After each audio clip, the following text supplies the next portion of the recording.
안녕하세요. 잘 지내셨나요? 읽는 사람입니다. 정말 오랜만에 녹음을 하는 것 같네요. 사실은 그 사이에 한 10번 정도 녹음을 했는데 다 올릴 수가 없었어요. 뭔가가 약간 좀 미진해서 올릴 수가 없었습니다. 근데 이제 올해가 가기 전에 이 얘기는 해놔야 할 것 같아서 그래서 녹음을 하기로 했습니다. 이번에는 좀 해서 제발 올릴 수 있으면 좋겠네요. 하려는 이야기가 뭐냐면요. 올 여름에 대한 이야기입니다. 올 여름 어떻게 지내셨나요? 아마 다들 아주 많이 힘들지 않았을까 싶어요. 왜냐하면 올 여름이 정말 많이 더웠잖아요. 그래서 사람의 경우에도 사실 온열 질환으로 많이들 피해를 입었다고 해요. 그래서 보면 24년에만 한국에서 온열 질환자가 3,704명, 3,704명이라고 읽어야 되나요? 그렇게 3,700여 명 정도가 발생했고, 그 중에 34분이 온열 질환으로 사망을 했다고 해요. 이게 24년 5월 20일부터 9월 30일까지 집계한 내용이라고 합니다. 너무 덥다고 해서 일을 멈출 수 있는 사회는 아니니까요, 한국은. 그래서 뭐 한국만은 아니겠습니다만.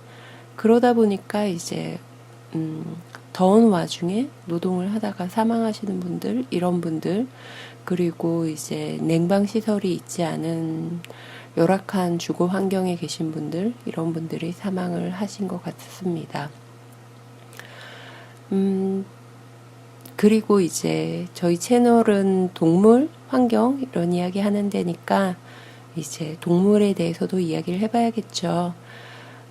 올해 폭염으로 사망한 동물이 얼마 정도 될까요? 100만 마리가 넘는다고 해요. 정확하게는 142만 65마리가 더위로 사망을 했다고 합니다. 사실 이 숫자가 너무 커가지고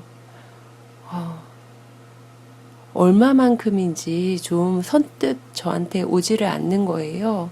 사실 100만 명의 사람을 보는 일이라던가 100만 마리의 동물을 만나는 경우는 쉽지 않을 것 같아요. 대부분의 사람은 잘 겪을 일이 없지 않을까? 그렇게 생각하는 숫자인데 그래서 이게 얼마만큼일까 하고 검색을 해봤더니 광주광역시 전체 인구가 147만 5,262명이라고 하더라고요. 그러니까 그것보다 약간 모자라긴 해요. 142만 4,065마리니까. 그렇긴 하지만 얼추 한 광역시의 인구수만큼의 동물이 올해 폭염으로 사망을 했다는 거죠. 사람과 동물의 생명의 경중을 생각한다면 이걸 나란히 놓는 게 괜찮은가? 이런 기분이 드는 분도 있을 것 같아요. 그렇긴 하지만 일단 숫자상으로는 그렇다는 거. 그래서 이 140여 마리의 동물을 좀 더 세분화해서 보면요. 닭이랑 오리 같은 가금류, 이 친구들이 가장 많이 죽었어요. 115만 7,011마리, 110만 마리 정도가 더위로 사망을 했고요. 그리고 메추리나 소 같은 동물이 16만 5,072마리 사망을 했고요. 그리고 돼지가 단일 축종으로 돼지가 10만 1,982마리 사망을 했다고 합니다. 그리고요. 이건 이제 땅에서의 동물들이고요. 이제 더위가 이제 심해지니까 바닷물도 뜨거워지고 있거든요. 그래서 올해 바닷물이 30도까지 올랐다고 하는 기사도 있더라고요. 자, 바닷물이 30도까지 오르면 어떻게 되느냐? 한국은 이제 수산물을 소비하는 데 있어서 양식장의 비율이 점점 커져가고 있는 중이라고 해요. 그래서 이제 22년에는 거의 60%가 넘었다고 하더라고요. 그래서 이제 양식장의 비율은 점점 커지고 있는 와중인데 올해 양식장에서 얼마나 많은 어류가 사망했는가? 대략 2,650만 마리의 어류가 양식장에서 폭염으로 사망을 했다고 합니다. 그 중에서 가장 많이 사망한 어종이 조피볼락이라는 어종이래요. 이 어종이 무슨 어종인지 예상이 되실까요?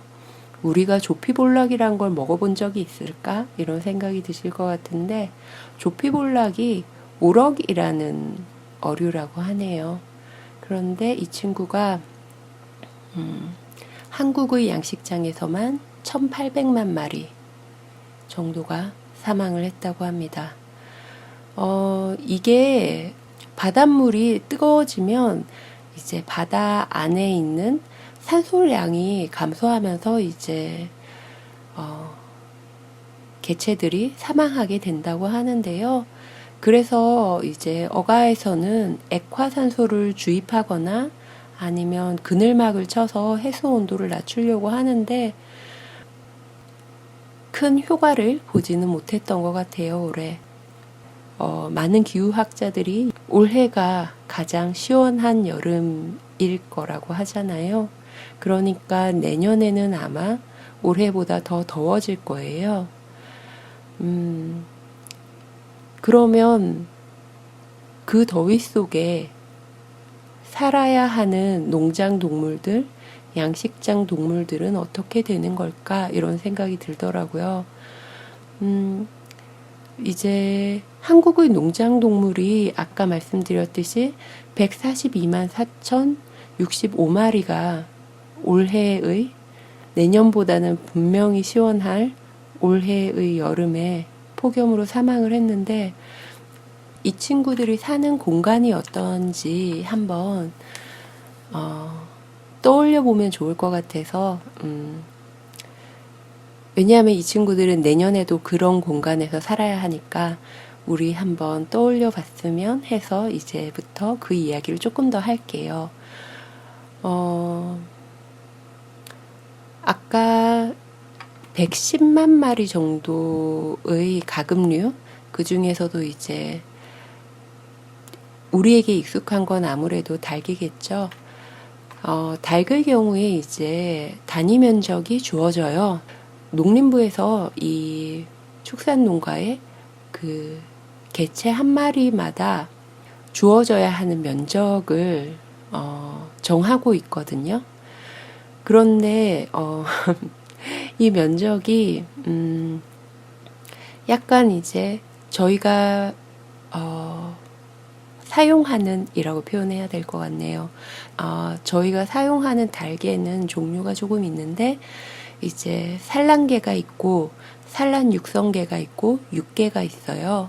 그래서 산란계는 계란을 낳고 산란 육성계는 이제 산란계가 되기 위해서 자라는 경우인 거고 육계는 닭고기가 되는 친구들입니다. 산란계에게 주어지는 공간은 이제 두 종류인데 하나는 케이지고 하나는 평사예요.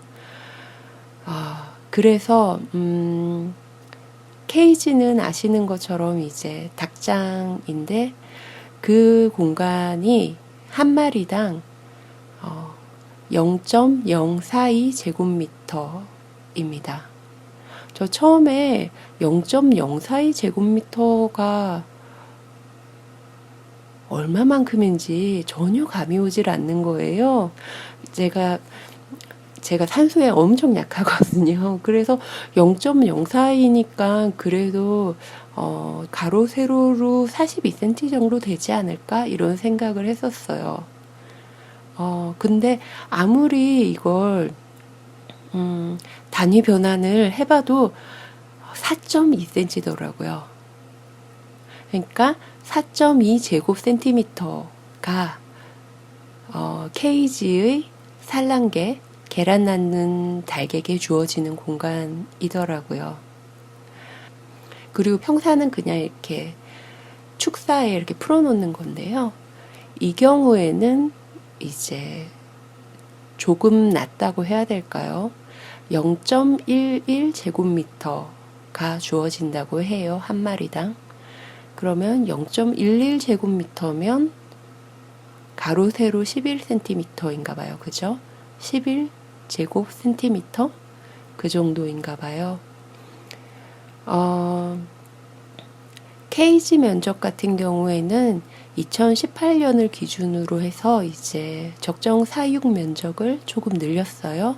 0.075 제곱미터로 확대를 했는데 기존 농장에는 일단 적용을 유예해주고 있는 상황입니다. 그러니까 4.2 제곱센티미터의 공간에서 닭들이 계란을 올해도 낳았고 내년에도 낳을 거라는 거죠. 이제 조금 더 시간이 지나고 나면 7.5 제곱센티미터의 공간에서 낳을 거고요. 그리고 이제 돼지는 어떤가? 10만여 마리가 사망을 한 돼지. 돼지의 경우에는 사육 공간이 무게에 따라서 주어지더라고요.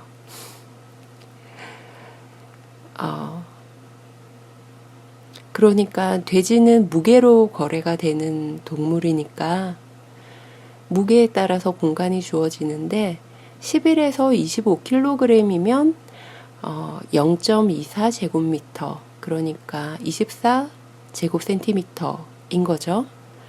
그리고 45kg까지 되면 0.44, 65kg까지 되면 0.64, 85kg까지 되면 0.78, 110kg까지 되면 0.91 제곱미터라는 공간이 주어진다고 합니다.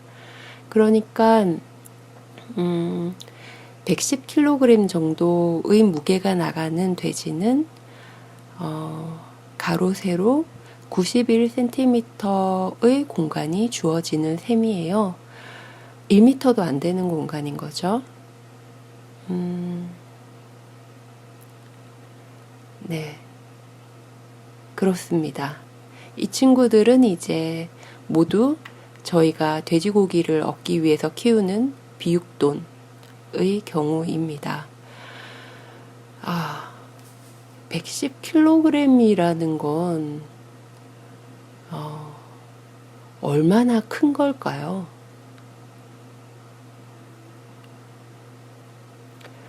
일반 성인이 대략 60kg, 70kg 정도 되지 않나요? 한국 사람들.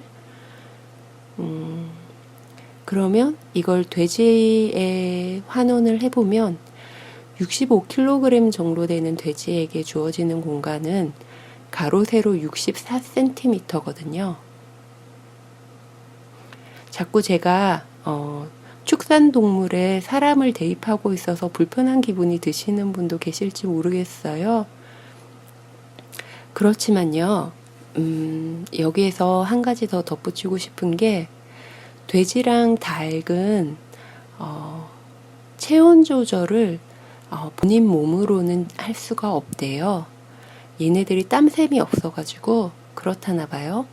그래서 자연 상태인 경우에 돼지는 이제 너무 덥다, 체온을 낮춰야겠다, 그러면 진흙 목욕을 하고, 닭의 경우에는 모래나 흙 목욕을 해서 체온을 낮춰왔다고 합니다. 근데 지금 닭한테는 4.2 제곱센티미터, 그리고 돼지한테는 1m도 안 되는 공간에 이 폭염에 스스로 체온 조절을 할 수 없는 상태의 신체를 가지고 그렇게 서로가 서로에게 다닥다닥 붙어서 살아내야 하는 거였던 거죠. 자기들이 알고 있는 체온 조절을 할 수 있는 방법을 제공받지 못한 채로요. 그렇더라고요. 그리고 아까 양식장 이야기 했었잖아요. 양식장 같은 경우에도 적정 수용 마리수가 있는 것 같아요. 양식장에 이제 미터당 수용 마리수가 있어요. 그래서 이제 어린 개체일 때, 그리고 이제 중간 개체일 때, 성체일 때, 그럴 때 얼마 정도를 넣어야 한다, 이런 게 있습니다. 이게 저도 자료를 찾아보니까 그런 게 있더라고요. 그래서 이제 길이당, 무게당 얼마 정도여야 한다, 이런 게 정해져 있었어요. 우연히 정말 이런 자료를 보게 됐는데, 해양수산부에서 올려놓은 그런 자료 중에 양식산업발전 기본계획이라는 자료가 있더라고요. 제가 별걸 다 찾아보죠. 그걸 봤는데 거기에서 무슨 얘기를 하냐 하면 그 양식장의 큰 문제 중에 하나로 이제 공장식 축산처럼 양식장에서도 정부에서 정해놓은 적정한 수준의 밀도보다 더 많은 수의 개체들을 양식장에다가 입식을 하는 거예요. 양식장에다 들여놓는 거예요. 그게 이제 이유가 양식 과정에서 이제 폐사하는 경우가 생기니까 그걸 감안해서 이제 죽을 것을 감안해서 더 많이 넣어 놓는다는 거죠. 근데 이제 이렇게 밀도가 너무 높으면 어떤 문제가 생길까요? 그냥 뭐 어차피 죽을 거 예상을 해가지고 피해를 예상해서 자기의 이익을 극대화하기 위해 최대한의 수를 넣어 놓는 건 어쩌면 영리하다고 생각할지도 모르겠어요. 그쵸? 그렇지만 이게 문제가 있는데 하나는 사료 문제예요. 양식을 하는 공간은 이것 때문에 이제 어디에서나 좀 국제적으로도 문제가 되고 있는데 양식장에 개체 수가 많으니까 사료를 좀 과도하게 투여를 하는 경우가 있나 봐요. 그러다 보니까 그게 이제 주변의 해상 전체를 오염시키는 그런 문제가 하나 있고요. 다른 하나는 아까 이 폭염 문제를 이야기할 때 잠시 남았었는데 바닷물의 온도가 올라가면 바닷물 안에 들어있는 산소의 양이 줄어든다고 했잖아요. 그런데 안 그래도 지금 바닷물의 온도가 계속 올라가서 산소량이 줄고 있는데 거기에 정부가 권고하는 적정한 숫자보다 더 많은 개체가 그 안에 들어있는 거예요. 그럼 당연히 산소가 더 부족할 수밖에 없겠죠. 그쵸? 그러니까 이제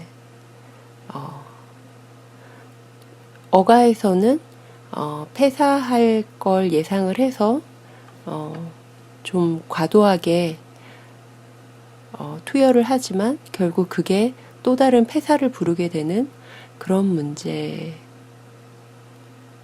생기고 있는 중인 거죠.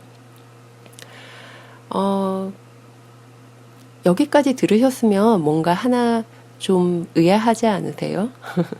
어떻게 이런 통계가 있을까 궁금하지 않으신가요? 한국이 이렇게까지 비인간 생물들에게 관심이 많은 나라인가? 라고 생각하시지 않아요? 이게 어떻게, 어떻게 모이는 거냐면요. 이런 식으로 이제 폐사가 일어나면 재해보험금 같은 게 있나 봐요. 그래서 정부에서 그걸 지급하기 위해서 이제 통계를 모으는 거죠. 그래서 사실은 이분들한테는 물론 이제 잘 키워서 유통을 하는 게 이분들한테 가장 좋긴 할 거예요. 그죠? 생산 농가나 생산 어가에게 가장 좋긴 하겠지만 폐사하더라도 어쨌든 보험금을 받을 수 있는 상황이고, 그리고 그렇기 때문에 어쩌면 정부에서 내놓고 있는 가축 사육 기상 정보 시스템이라는 게 있대요. 그래서 이제 축산농가의 경우인데 이게 온도와 상대 습도를 사용해서 이제 농장 동물이 겪고 있을 더위를 지수화한 거고, 이게 가축 더위 지수라고 한다고 합니다. 그래서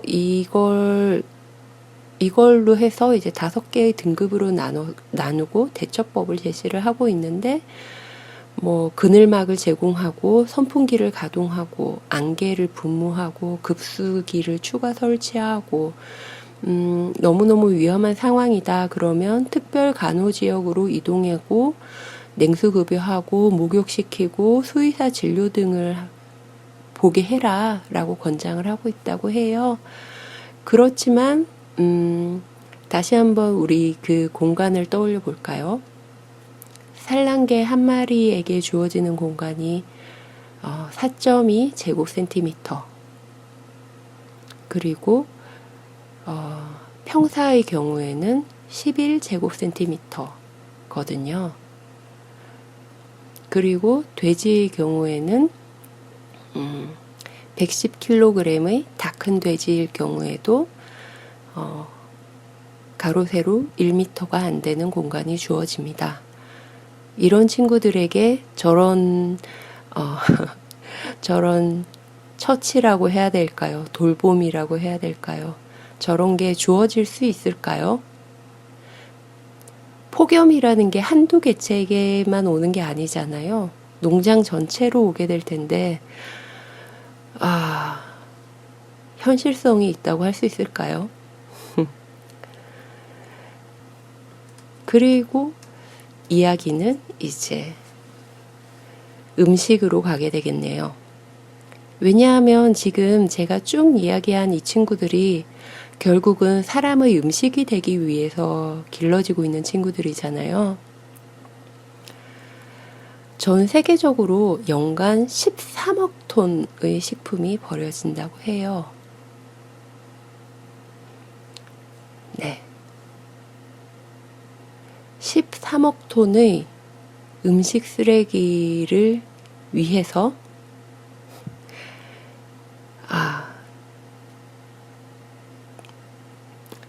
닭과 돼지와 소와 수많은 어류들이 그 좁은 공간에서 그렇게 고통을 받다가 죽나 봐요. 13억 톤? 네. 저희가 먹는 달걀, 저희가 먹는 닭고기, 저희가 먹는 돼지고기, 소고기, 각종 고기들, 그리고 각종 생선들, 전복들, 각종 음식들, 그것들이 전부 다 이런 것들의 토양에서 자라는 거입니다. 과거와 달리 현대는 이제 아주 도시화가 되면서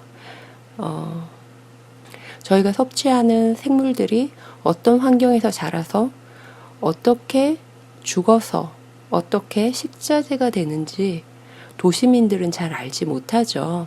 그렇기 때문에 사실 제가 정말 계속해서 이야기하고 있는 그 숫자들이 도시민들에겐 와닿지 않는 것 같아요.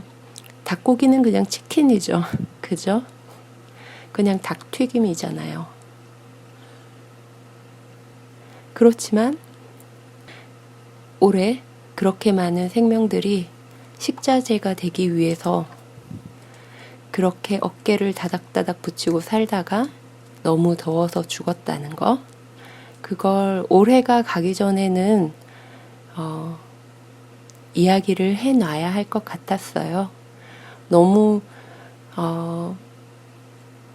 무겁고 좀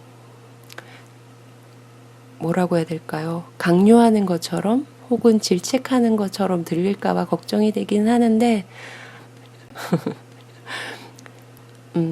마지막으로 한 번만 더 읽어볼까요? 24년에 폭염으로 사망한 동물의 수는 142만 4,065마리. 그리고 폭염으로 사망한 어류는 2,650만 마리 정도로 추정이 되고요. 이 이후에도 이제 바닷물이 계속 온도가 떨어지질 않아가지고 뭐 전복 양식 농가라든가 아니면 갯벌에 있는 이제 바지락들 이런 친구들도 많이 죽었다고 합니다. 폭염이랑 폐사라는 키워드를 넣어서 검색을 해보시면 아마 많은 사망 소식을 보실 수 있지 않을까 싶어요. 제가 오늘 방송에서 너무 동물과 사람을 동등한 것처럼 이야기를 해서 불편한 분이 계셨다면 그 불편함에 대해서는 죄송합니다. 하지만 저는 기본적으로는 생명에는 경중이 없다고 생각을 하는 편이고요. 그렇지만 사람들의 식생활에 대해서 가타부타 말을 더하거나 잘잘못을 따지고 싶지는 않아요. 어쨌든 생명체라는 건 모든 생명체는 다른 생명체를 희생시키면서 살아가는 것이니까요. 우리는 다른 생명체를 희생시키지 않고는 살 수 없는 존재들입니다. 그게 기독교에서 이야기하는 원죄라면 원죄인 것 같아요. 생명체는 다른 생명체를 희생시켜야만 살 수 있다는 거. 그렇기 때문에 육식주의자이든 채식주의자이든 잡식주의자이든 무엇이든 전 상관없는 것 같아요. 다만 희생시켰으면 남기지 말고 끝까지 다 잘 먹고 나를 위해서 희생해준 존재를 위해서 조금은 나은 인간이 되려고 살면 좋지 않을까? 그 정도인 것 같습니다. 이 채널이 원래 고양이 이야기하려고 만든 채널이잖아요. 근데 왜 농장동물 이야기하고 왜 어류에 대해서 이야기를 하고 이 난리야 막 이렇게 생각하실지도 모르겠어요. 그죠? 어쨌든 간에 저 고양이 이야기 하겠다고 고양이 책 읽어드리겠다고 했었는데 왜냐하면 제가 고양이를 너무너무 사랑하기 때문입니다.